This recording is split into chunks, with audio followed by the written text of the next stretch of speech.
Selamat pagi Bapak Ibu dan Saudara yang kasih Tuhan. Selamat memasuki akhir pekan. Mari kita memulai hari ini dengan membaca firman Tuhan di kitab Ayub pasal 25 sampai 27. Maka Bildad orang Suah menjawab, "Kekuasaan dan kedahsyatan ada pada Dia yang menyelenggarakan damai di tempatnya yang tinggi. Dapatkah dihitung pasukannya? Dan siapakah yang tidak disinari terangnya? Bagaimana manusia benar di hadapan Allah, dan bagaimana orang yang dilahirkan perempuan itu bersih. Sesungguhnya bahkan bulan pun tidak terang, dan bintang-bintang pun tidak cerah di matanya. Lebih-lebih lagi manusia yang adalah beringa, anak manusia adalah ulat." Tetapi Ayub menjawab, "Alangkah baiknya bantuanmu kepada yang tidak kuat, dan pertolonganmu kepada lengan yang tidak berdaya. Alangkah baiknya nasihatmu kepada orang yang tidak mempunyai hikmat, dan pengertian yang kau ajarkan dengan limpahnya. Atas anjuran siapakah engkau mengucapkan perkataan-perkataan itu, dan gagasan siapakah yang kau nyatakan? Roh-roh di bawah menggeletar, demikian juga air dan penghuninya. Dunia orang mati terbuka di hadapan Allah, tempat kebinasaan pun tidak ada tutupnya. Allah membentangkan utara di atas kekosongan, dan menggantungkan bumi pada kehampaan. Ia membungkus air di dalam awannya, namun awan itu tidak robek. Ia menutupi pemandangan tahtanya, melingkupinya dengan awannya. Ia telah menarik garis pada permukaan air sampai ujung perbatasan antara terang dan gelap. Tiang-tiang langit bergoyang-goyang, tercengang-cengang oleh hardiknya. Ia telah meneduhkan laut dengan kuasanya dan meremukkan Rahab dengan kebijaksanaannya. Oleh nafasnya, langit menjadi cerah. Tangannya menembus ular yang tangkas. Sesungguhnya semuanya itu hanya ujung-ujung jalannya. Betapa lembutnya bisikan yang kita dengar daripadanya. Siapa dapat memahami guntur kuasanya?" Maka Ayub melanjutkan uraiannya. "Demi Allah yang hidup, yang tidak memberi keadilan kepadaku, dan demi yang maha kuasa yang memedihkan hatiku, selama nafasku masih ada padaku, dan roh Allah masih di dalam lubang hidungku, maka bibirku sungguh-sungguh tidak akan mengucapkan kecurangan, dan lidahku tidak akan melahirkan tipu daya. Aku sama sekali tidak membenarkan kamu. Sampai binasa aku tetap mempertahankan bahwa aku tidak bersalah. Kebenaranku kupegang teguh dan tidak kulepaskan. Hatiku tidak mencela sehari pun daripada umurku. Biarlah musuhku mengalami seperti orang fasik, dan orang yang melawan aku seperti orang yang curang. Karena apakah harapan orang durhaka kalau Allah menghabisinya, kalau ia menuntut nyawanya? Apakah Allah akan mendengar teriaknya jika kesesakan menimpa dia?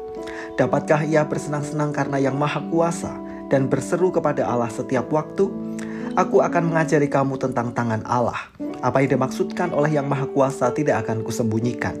Sesungguhnya kamu sekalian telah melihatnya sendiri. Mengapa kamu berpikir yang tidak-tidak? Inilah bagian orang fasik yang ditentukan Allah, dan milik pusaka orang-orang lalim yang mereka terima dari yang maha kuasa.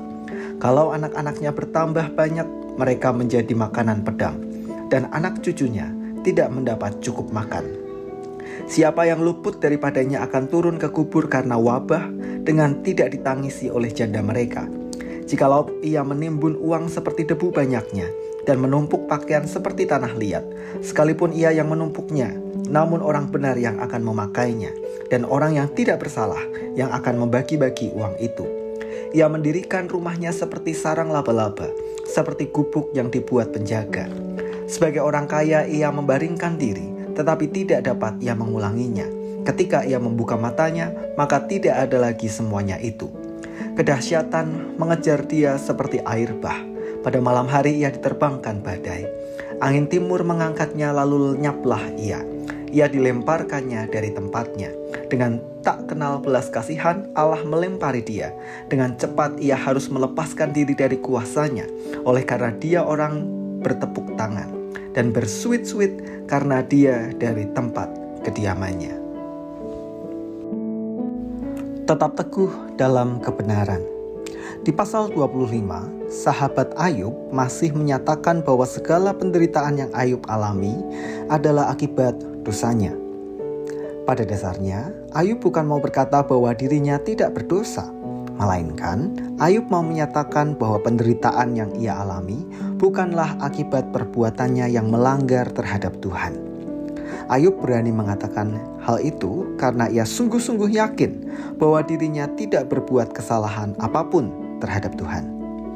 Bahkan di pasal 26, Ayub bertekad akan tetap melakukan apa yang benar di mata Tuhan meskipun ia mengalami penderitaan. Ayub kemudian membalik ucapan sahabatnya bahwa orang-orang yang tidak benar dan jahat di mata Tuhan, meskipun mengalami kemujuran, mereka tidak akan menikmati buah dari upayanya. Tetapi justru orang-orang benarlah yang akan menikmati itu semua. Bapak, Ibu, dan saudara yang kasih Tuhan, dari sini kita belajar bahwa selama kita menjaga hidup kita untuk tetap benar dengan cara melakukan apa yang menjadi ketetapan Tuhan, maka kita akan menjadi orang yang tenang dan yakin bahwa Tuhan akan berbuat keadilan. Keadilan Tuhan adalah membuat orang-orang benar menikmati segala kebaikan meskipun ia mengalami penderitaan.